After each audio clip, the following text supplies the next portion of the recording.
Greetings everyone, and great here. I have another Age of Empires 4 replay. So on the left side as the orange Jeanne d'Arc or Kiljardi. So on the right side as the blue Mongols, we got Fox.Anotand. Of course, this map does have a handful of fishies in the middle of maps. Sometimes people like to go for an early dock, but I think that's largely gone to the wayside unless you're playing Japan with the cheaper fishing boats. Huh. 0 kill experience. So that's how that ability works. It actually summons a entity, kills it, which launches the falcon. There has to be a better way to do that. After all, Asian Heroes the same way engine this one. You could just simply cast and spawn an entity. You don't have to kill an entity. We do have an early pasture deployed in the field. Next to some berries as well as some wood. Gold being collected back over here. Another gold deposit over here. And the other stone deposit near the first one. So if he really wants to, if he wants to be smart so he doesn't move around some stuff, he can put structures in between the two, such as the pasture. There's, I think, a little bit more than one tile space for pastures. There's the gear. Back on up from the gold deposit. Going for the deer deposit. We also got boar here. Yep. Pumbaa is right there, so there's a lot of food right there. Ooh, Chamber of Commerce as well. Huh, this map is a little bit spawned a little bit differently than normal as well. Usually the trading posts uses more trees along the surround side of it, but this time they're more in front of it. And this one has a big wall of trees in the way, so Chamber of Commerce needs to trade over here. The direction is going to be horrendously bad. Here, stone now being established will help improve wood collection rate as well as provide access to the Khan's hunters. And free Yam network, which improves the wood collection rate. Got a spearman here, only spearman in the field.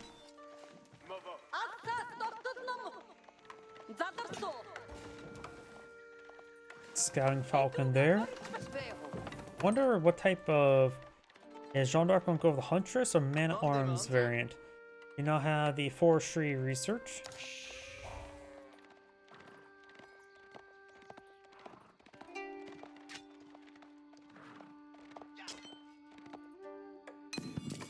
Oh, did that gear go back there or was there a second gear?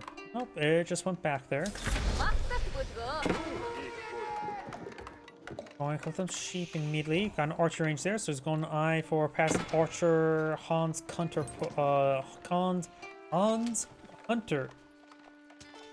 Khan's Hunter push. Blah.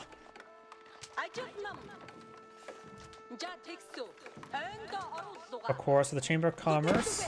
I'm pretty sure as well, the Chamber of Commerce queues up all the research before the age up, right? So there should be at least one here.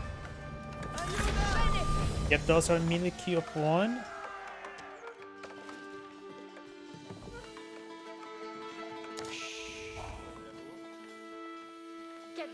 Jeanne d'Arc has gone to the range variant as well. Looks like she's trying to take out some of this sheeple. Spearman there. There's a... Ooh, Magadai. I always reckon Magadai being generally pretty worthless.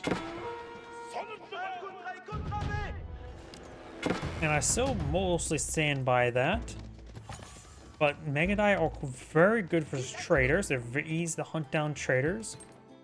Their own Magadai is only really useful against civilians. But then again, what really isn't? They only have 85 health, so Jeanne d'Arc's Divine Arrow will put a pretty sizable hole into them as well. And that will provide the most amount of value possible for a Divine Arrow, probably.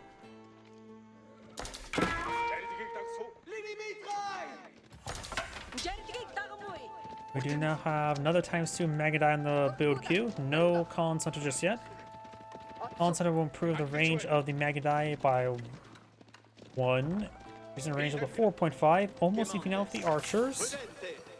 easily makes it so much more safe to engage spearmen. Believe it or not, 3.5 range is not a whole lot, especially when fighting against spearmen, since the combat sprint can make them spearmen run faster than the Magadai, and you have a very small window to kite around with. That will just improve the window you can kite around with.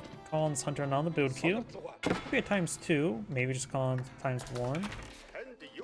Wait, there's another ×2 Magadai. There's going to be a lot of Magadai on the field.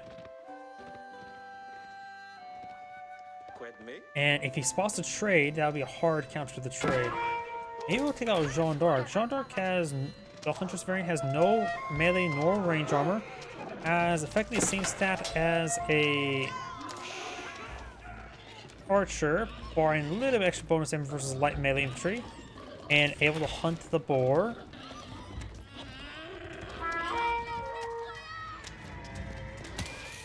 Does use Divine Arrow onto the Magadai. Maybe better actually go for Divine Arrow on the Collins Hunter, honestly. Because that is a force multiplier. Divine Restoration there. Fired a Divine Arrow there on the Collins Hunter.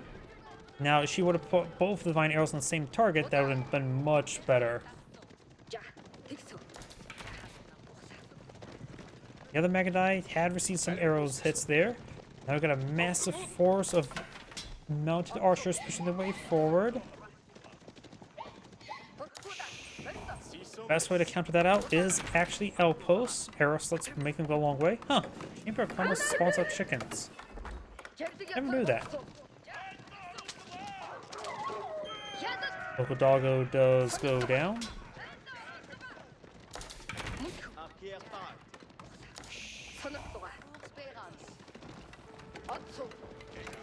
Decent archer force here. Archers are pretty much hard to counter the Magadai.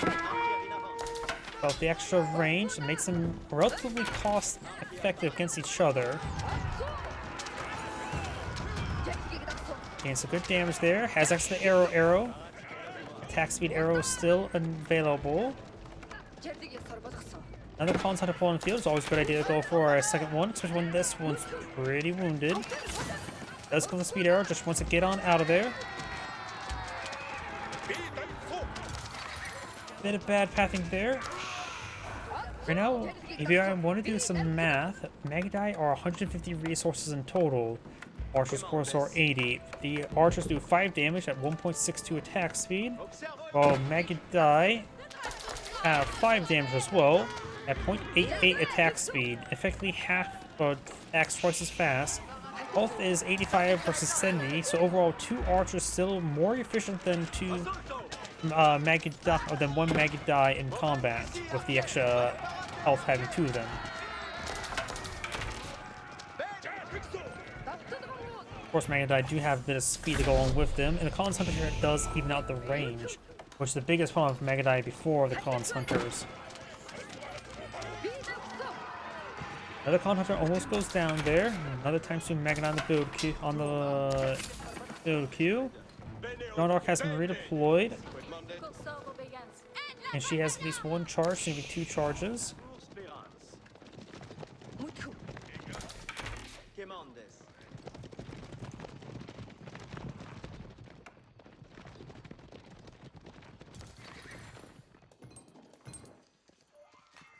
Venison now being claimed.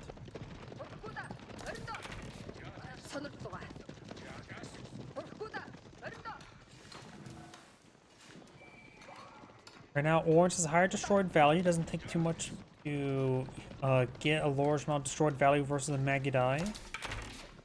Got some force from here. Every time you get into research, he does have more free traders in the Chamber of Commerce. Problem is, seeing all the Magadai are hard to counter to traders. They can simply rake the entire line, kill everything off very quickly. Same thing with farming lines. We may see a pretty sizable amount of villagers going down here. They have... no. This course with Cast of Vision, Blue didn't have vision of the fact there's a large number of villagers there. If he did, he could have simply charged on in and raked through the entire line, killing off a good number of those villagers.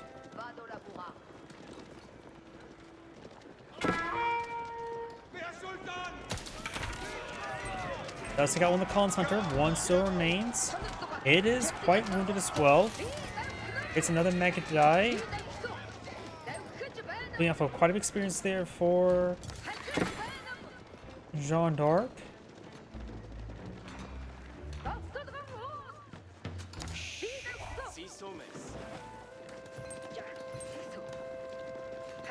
Horseman overall, a pretty good idea. We got +1 range armor damage here.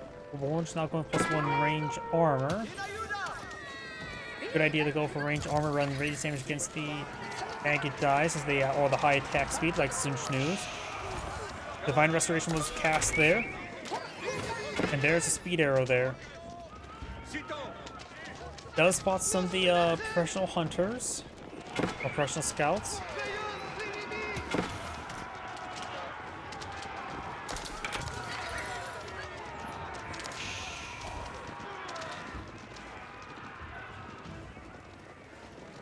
+1 range damage on the way.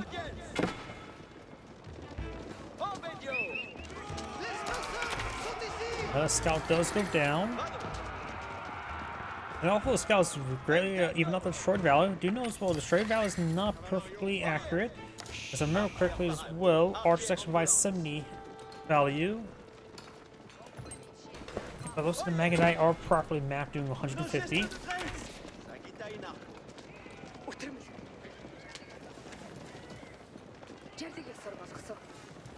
+1 range damage now on Jeanne d'Arc.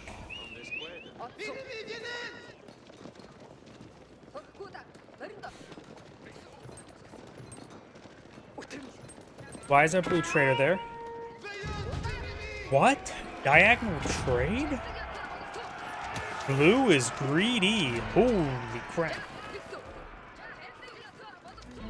That's not currently trading. What? 100 gold. So that is 100 gold trade. Blue is trying to be absurdly greedy because remember this trading post is more on his opponent's side of the map.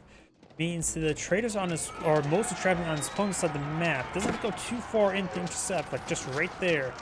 That's not too far out of his base. It can be covered in one screen. Guild hall not being researched. That is absurdly greedy Mongol play.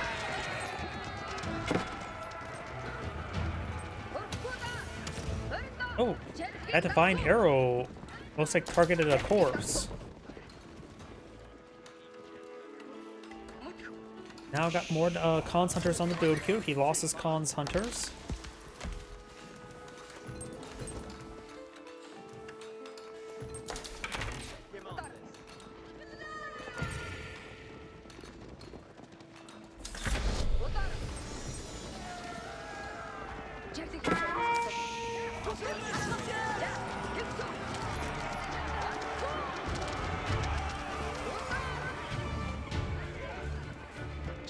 Orange now aged on up. Guild hall is a pretty good economic benefit.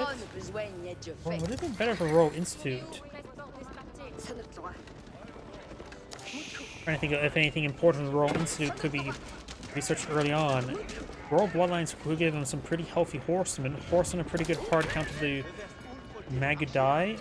One thing he should definitely yeah, he's going for veteran horsemen now, which increases their inherent range armor up to 3, so you have 4 plus the range armor, so up to 5. They can make these Magadai only do 1 damage. Prototype being researched. The Magadai army, I don't think prototype is better. I think it's be both better for the stepward out. Because it's hard to make the prototype move around unless he wants a good defensive replacement. Or transition to a ground-based army. Then archer research there, very nice. He probably should go for a backup trading post over here so we can divert the trade to this trading trade and then go over here. Which is going to be 95% more safer than his current trade, which is absurdly greedy. He should just place in a corner on the map or something on over here, then try to go ultra greedy like this. This is just far, far too greedy. Plus this bit of trees here knocks him around even more this way. Yep. Yeah, that's...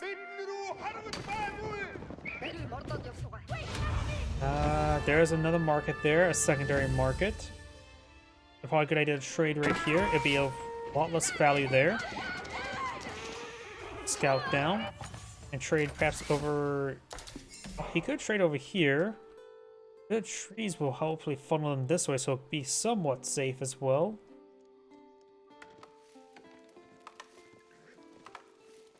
Yep, he's just going to do the short trade, which is reducing the gold income down to... That's not correct.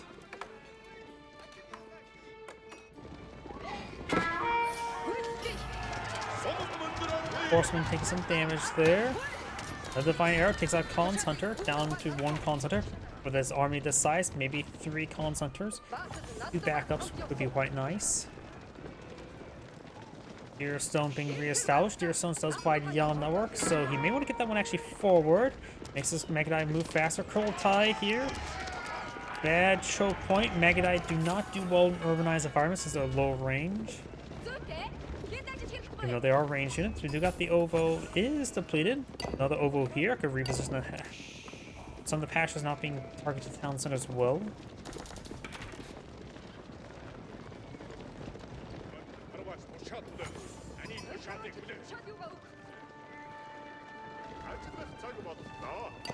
He is going to rebuild the Ovo. And probably too much pain in the butt to reposition pastures. Everything is a pain in the butt to reposition. Drone Dark's now Mount Archer does have 1 inherent armor. Monk is down. Got some exposed villagers there. And right there. If he sees the villagers, maybe we could either go for Speed Arrow. Speed Arrow. Hunting down those villagers. You don't have to be too close. Got 4 out of 6 is good. And able to take out some reinforcements, which is quite nice. We do actually have Jeanne's Riders one field against the Mega Dice. Jeanne's champions honestly wouldn't be too half bad either. Neither would be counter the Mega Die, but both would offer Actually, Jeanne's Rider has absurd range armor, so never mind. But those horsemen do get rid of the part there. The Scholar Jeanne's Riders do go down, or she has 3 more on the field. We have horseman speed. Only the ones aim for crossbone. I'm pretty sure Mega Die are not classified as crossbone. Loses the cons. Nope, so 1 con center remaining for now.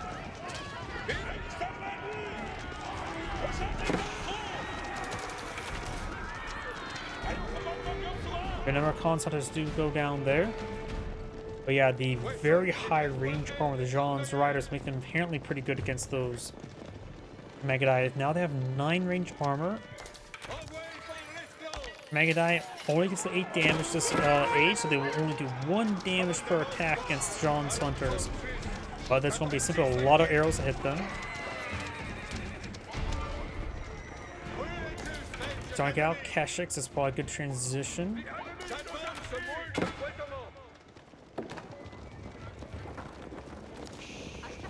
Kurultai redeployed right there. Megadai hunting down the board. He saw the villagers moving around. Was able to predict where they're going.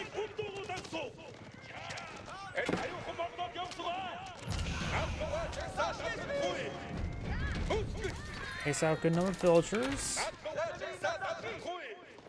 Orange has a sizable army push right there. May interrupt the trade, which is currently...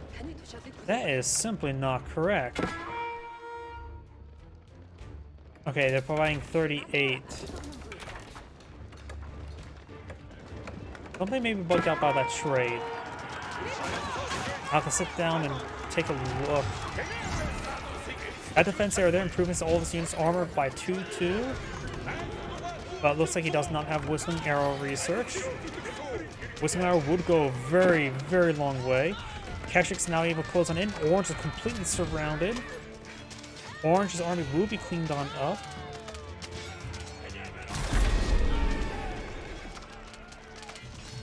Drone Arc has gone down, but Khan has not. Kurultai getting some good health regen benefits and offensive capability. Okay, let's take a look at one that... Yeah, look at this. Wait. That can't be right. Sure, you can trade yourself.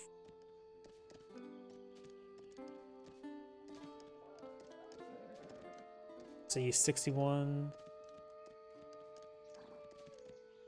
I couldn't get a good train there. Okay, it looks like these guys are trading back and forth between there. That may need to be fixed. Yeah, it really should be fixed. After all, that is a horrible trade path.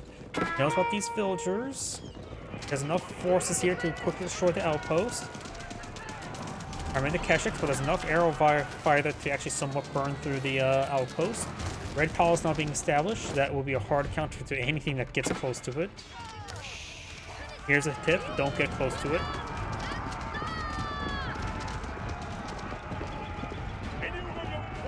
Oh, I think he missed overproduced concentrator. He has 14 at the moment. They do offer good range. They have right now 5 base damage plus 2. So they only have 1 less base damage, but their attack speed is probably much slower. Oh yeah, attack speed is half. But they're not too terrible in combat. At least he has a healthy number of them.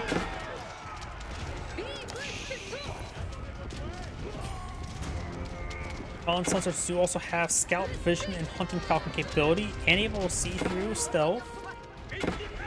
So they're a pretty good spotter. Not gonna number Jeanne's riders here to engage these villagers. Or Blue may lose a large number of villagers there.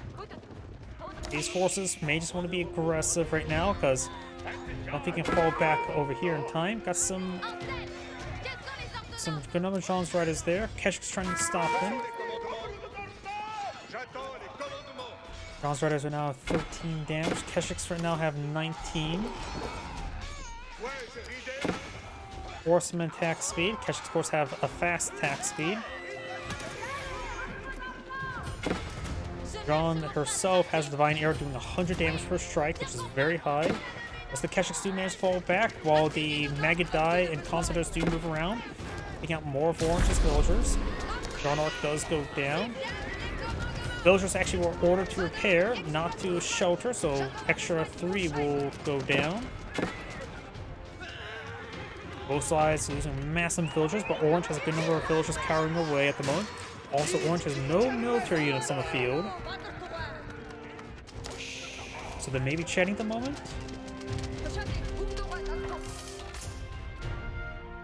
Building some villagers. The Kurultai managed to creep his way forward, and he doesn't have mobility, does he? Nope. No, he actually does have mobility, just doesn't have superior mobility. Kurultai now established in a very powerful position. We also got some scouts to move on, which do offer full torch damage. Scouts are not a half bad torch carrier if needed. They are relatively cheap.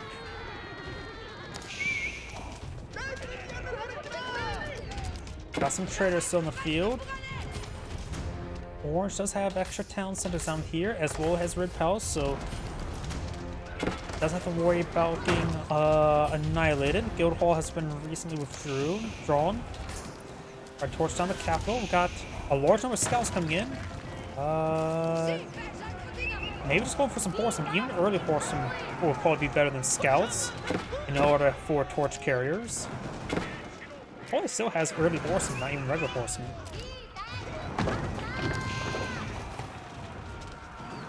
Getting quite messy right now for Orange.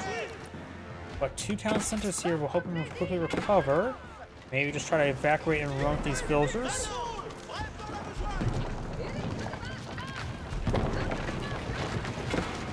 Here's some Jeanne's raiders. There's also going to be a lot of raid bounty here. Maybe Luke can try to get raid bounty research quickly.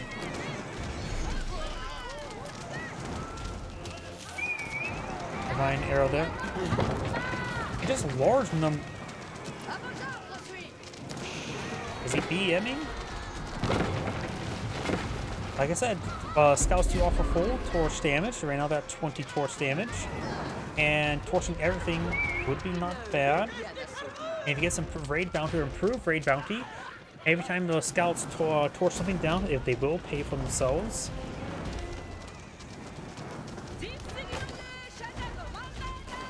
A lot of resources here for blue. More scouts advancing. Yep, 42 scouts, versus one Jeanne d'Arc. Red Palace here does... Oh wait, no, I'm thinking Red French with the castle build reduction aura, not the Jeanne d'Arc.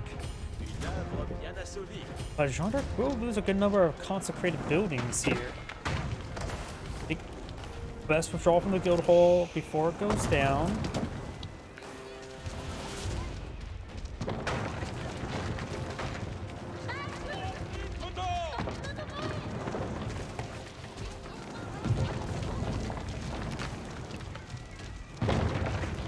They did not get withdrawn.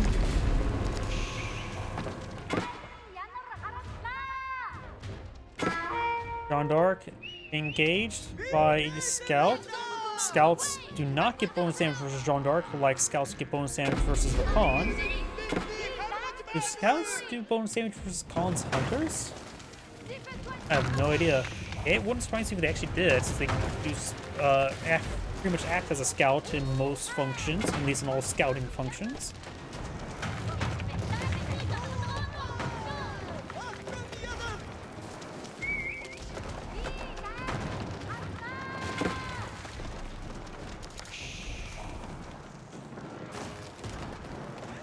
Wonder, did we see any raid bounty research? No raid bounty.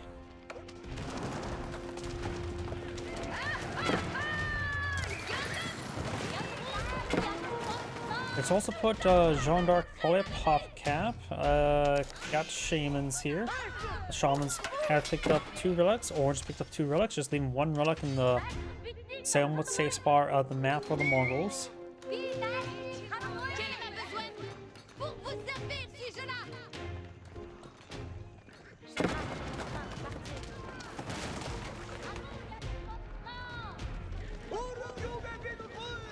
Is this enough scouts to take out a Red Palace? Probably not. It has 6 fire armor rather than 5. Curl tie pushed forward. The curl tie could get annihilated because it has no range armor well packed up. And it does support the 15. Needs to get 15 units on the inside of that. Only needs to destroy the Red Palace. The curl tie provides extra torch damage. Units coming on in. Who will win the fight? Red Palace or Scouts?